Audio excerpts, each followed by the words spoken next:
Hello view, welcome back to my channel. আজকে আমি বানাতে যাইতেছি। দেখতে পাইতেছেন এটা হচ্ছে পাঙ্গাস মাছ।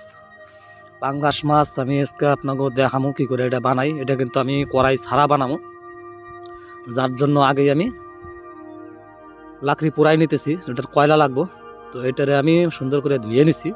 ধুয়ে এটারে আমি লেবুর রস দিয়ে আর কিছু মশলা দিয়ে এটারে ম্যারিনেট করুম। যার মধ্যে দিতেছি প্রথমে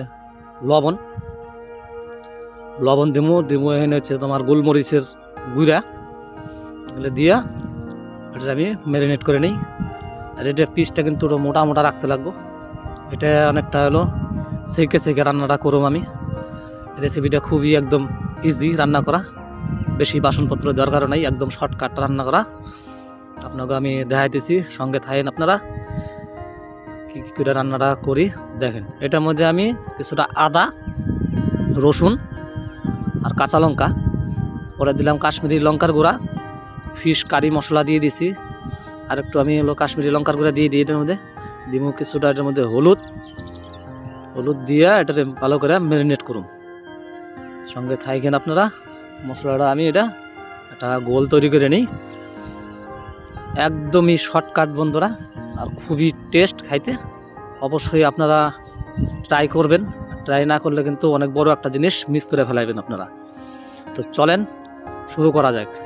যার জন্য আমি নেট বসাই দিছি কয়লার উপরে। তারপরে আমি মাছগুলা এর উপরে একে একে সুন্দর করে সাজাই দিব। সাজাই দিয়ে এটার মধ্যে উল্টা পাল্টা করে ভালো করে সুন্দর করে এই পাশে পাশ করে ভালো করে সেঁকে নিতে লাগবো। যার জন্য বন্ধুরা আমি 1 কেজি মাছ নিছি। পিসটা কিন্তু অবশ্যই একটু মোটা রাখতে লাগবো। পিসটা মোটা না রাখলে কিন্তু এটা ভেঙে যাওয়ার ভয় থাকে, যার জন্য আমি মোটা করে নিছি। এটা অনেকেই অনেকভাবে রান্না করে, আমি আমার মতো করে রান্না করতেছি। এই আমার কাছে বেশি টেস্ট লাগে। অবশ্যই আপনার কাছেও টেস্ট লাগবে, বানায় খাইয়ে দেখেন। এক সাইড কিন্তু আমার সেকা মোটামুটি হয়ে গেছে। যে মশলাটা আমি বানায় রাখছিলাম ওইটা আমি ব্রাশ দিয়ে এটার মধ্যে সুন্দর করে মাছের গায়ে ভালো করে ভরাই দেবো। ভরাই দিয়ে সুন্দর করে আমি সেঁকে নেবো ভালো করে। আপনারা সঙ্গে থাকেন।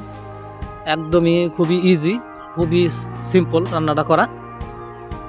অবশ্যই আপনারা ট্রাই করেন, অবশ্যই ভালো লাগবে আপনাদের কাছে।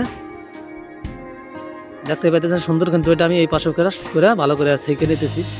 এটা খাইতেও কিন্তু সুন্দর, এবার সেন্টটা কিন্তু একদম দুর্দান্ত হয়েছে বন্ধুরা। আমার মনে হয় এন থেকে 1 কিলোমিটার দূরে চলে গেছে সেন্ট, যে সুন্দর সেন্ট উঠছে এটা থেকে। এটার মধ্যে বন্ধুরা মাছটা যখন ম্যারিনেট করছি আমি কিন্তু তেল দিই এই জিনিসটা মনে রাখবেন। তেলটা কিন্তু আমি পরে দেবো, তেলটা আগে দিলে পরে ভালো হবে না জিনিসটা। যেন তেলটা আমি পরে ব্রাশ দিয়া ভরাই দিব। আপনারা দেখতে থাকেন আমি কোন সময় তেলটা দিই। এখন আমি দিব এর মধ্যে সর্ষের তেল একদমই হালকা দিব, কেন আমি মাছ থেকে প্রচুর পরিমাণে কিন্তু তেল বাড়ায়।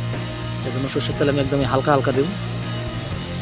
হালকা দিয়ে এটাতে কিন্তু নামাই নেব। এটার মধ্যে আরও অনেক কিছু দেওয়া যায় বন্ধুরা। এটার মধ্যে আপনারা চাইলে পরে ম্যারিনেট করার সময় সয়া সসও দিতে পারেন। সয়া সস আমার কাছে ভালো লাগে না। টমেটোর যে সস হয় ওটাও দিতে পারেন, এগুলো আমার কাছে ওটা পছন্দ লাগে না, যার জন্য আমি এটা দিই নেই। বাড়িতে যা ছিল ওইটা দিয়ে বানাইছি। তো অবশ্যই আপনারা এবার ট্রাই করেন, ভালো লাগবে আপনার কাছে। আর ভালো লাগলে পরে অবশ্যই চ্যানেলটা লাইক, কমেন্ট, শেয়ার, সাবস্ক্রাইব অবশ্যই করবেন। আর বেশি বেশি করে সাপোর্ট করবেন, যাতে আমি ভিডিও দিতে আরও উৎসাহ পাই। তো বন্ধুরা আজকের জন্য এইটুকুই আসলো। দেখা হচ্ছে নেক্সট কোনো ভিডিওতে। ততক্ষণের জন্য ভালো থাকবেন, সুস্থ থাকবেন। আর এতক্ষণ আমার সাথে থাকার জন্য অসংখ্য ধন্যবাদ।